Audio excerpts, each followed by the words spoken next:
मेरी बेटी के वजूद के बारे में सिर्फ और सिर्फ जहांदाद भाई ही जानते हैं। वही मुझे इसकी हकीकत बता सकते हैं कि मेरी बेटी इस वक्त किस हाल में है और कहाँ है। मुझे हर हाल में उनसे बात करनी है, उनसे अपनी बेटी के बारे में पूछना है।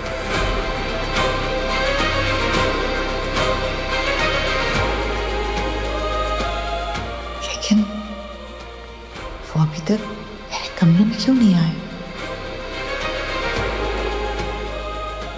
शायद जहांदाद की अना उनको मेरे कमरे की चौखट तक न लाए।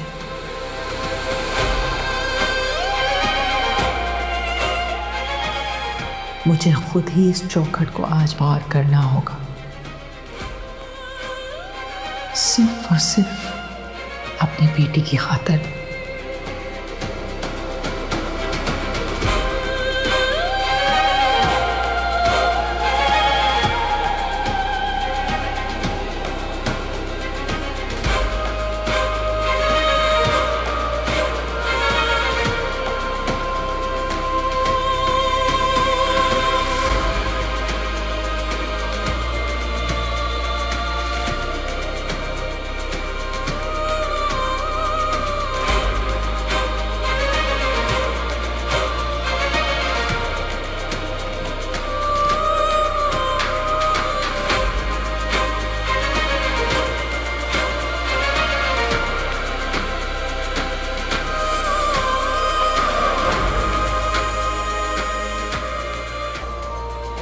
ठीक कहा तुमने, ये तुम्हारी कबर ही है। तुमने क्या सोचा था? शादी करके बच्चा पैदा कर लोगी और हम देखते रहेंगे। बिल्ली चूहे का क्या खूब खेल खेला है तुम लोगों ने।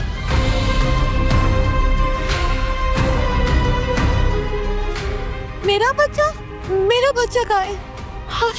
आशिक कहाँ है? तेरा बच्चा पैदा होते ही मर गया और आशिक तुझे तलाक देकर चला गया।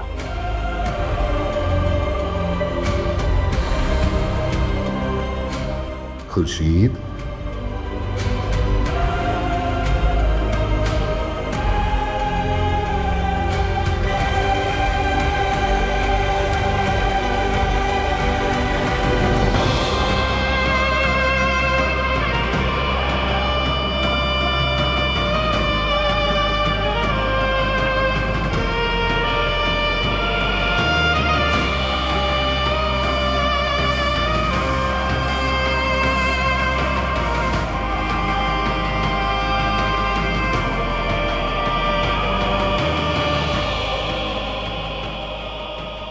ये मेरी आंखें क्या देख रही हैं? खुर्शीद बीबी अपने कमरे से बाहर आ गई, कहीं ख्वाब तो नहीं? मुझे भी ख्वाब ही लग रहा है, यकीन ही नहीं आ रहा। जरूर कोई अहम वजह होगी जो खुर्शीद बीबी इस कैद से बाहर आई हैं। अल्लाह जाने क्या वजह है, मगर खुर्शीद बीबी इतने सालों के बाद अपने कमरे से बाहर आई हैं। मुझे तो बहुत खुशी हो रही है। अगर इतने सालों बाद उन्होंने आपको बुला ही लिया तो जाके देखा है, पूछा है क्या हुआ। आपको अंदाजा है कि आप दोनों की इस टेंशन की वजह से मुझे कितनी तकलीफ होती है। अगर तुम्हारे बाबा नहीं मिलना चाहते तो तुम क्यों जिद कर रहे हो? लेकिन मैं मिलना चाहती हूँ।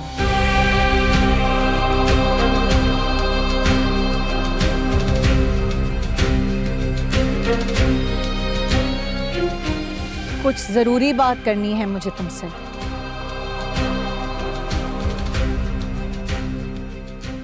पप्पू, मैं तो बहुत खुश हूँ आप इतने सालों बाद अपने कमरे से बाहर आई हैं। बात ही कुछ इस नौयत की है कि मेरी इज्जत कम, तुम्हारे बाप की इज्जत घटने का ज्यादा इम्कान है।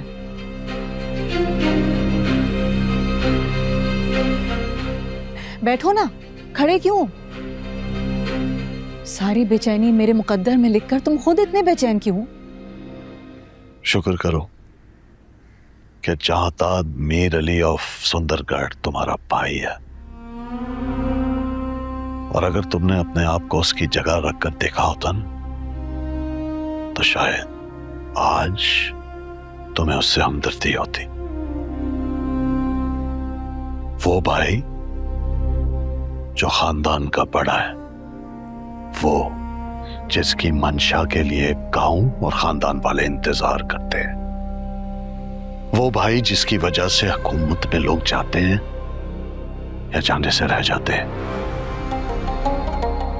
मैं 100 बार तुम्हें बता चुका हूं कि मैं अपने मनसब के हाथों मजबूर था।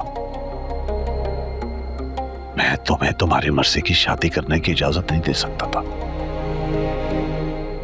ये मेरे रुतबे का, मेरे मनसब का तकाजा था।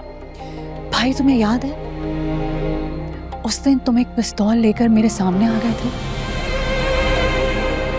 और तुमने मुझसे ये कहा था कि अगर खानदान में से किसी को भी मैंने ये बताया कि मैंने शादी की थी और मेरा बच्चा पैदा हुआ था तो तुम खुद को मेरे सामने उसी तरह खत्म कर दोगे जैसे सिकंदर ने खुद को मेरे सामने खत्म कर दिया था।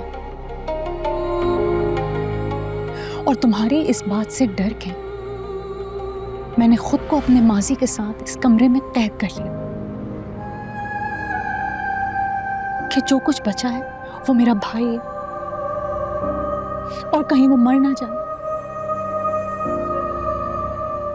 लेकिन तुमने कभी ये सोचा, कभी तुम्हें डर लगा कि इस तारीक कमरे में तुम्हारी बहन कहीं मर ना जाए? नहीं,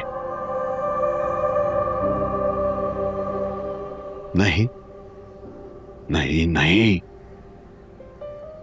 तुम्हारी जिद ने बड़ी जिंदगियां बर्बाद की हैं। सिकंदर सब कुछ जानते हुए भी तुमसे शादी करना चाहता था, मगर तुम अपनी जिद पर अटे रही। इस वक्त मेरा मसला सिकंदर नहीं, मेरी बेटी है।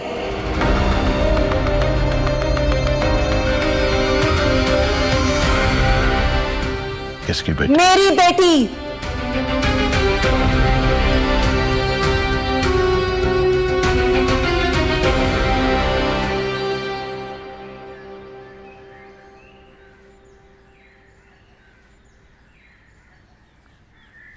इस जगह से कितनी यादें जुड़ी। मैं बाबा के साथ यहाँ आया करती थी, वो बच्चों को पढ़ाया करते थे, उनके ख्वाब बनाया करते थे। बाबा कहते थे कि तालीम जिंदगी का सबसे बड़ा खजाना होती है। तुम्हारे बाबा एक अजीम आदमी थे सुंदरी। तुम देखना, उन बच्चों की यादों में हमेशा जिंदा रहेंगे। हाँ, बाबा कहते थे कि इल्म बांटना इबादत है। ये जगह ना बाबा का दूसरा घर थी। मुझे अभी भी ऐसा लगता है कि वो यही है। हर क्लास में, हर बच्चे की मुस्कुराहट में। जानती हो, ये जगह उनकी रूह के साथ जुड़ी हुई है और तुम्हारे जरिए ये जगह उनकी रूह के साथ जुड़ी रहेगी। उनकी रूह हमेशा जिंदा रहेगी। तुम उनकी रोशनी हो, उनका साया हो। सुंदरी प्लीज तुम रो नहीं, तुम रो। जाओ जाके अंदर इन्फॉर्म करो, मैं यहीं बाहर खड़ा हूं।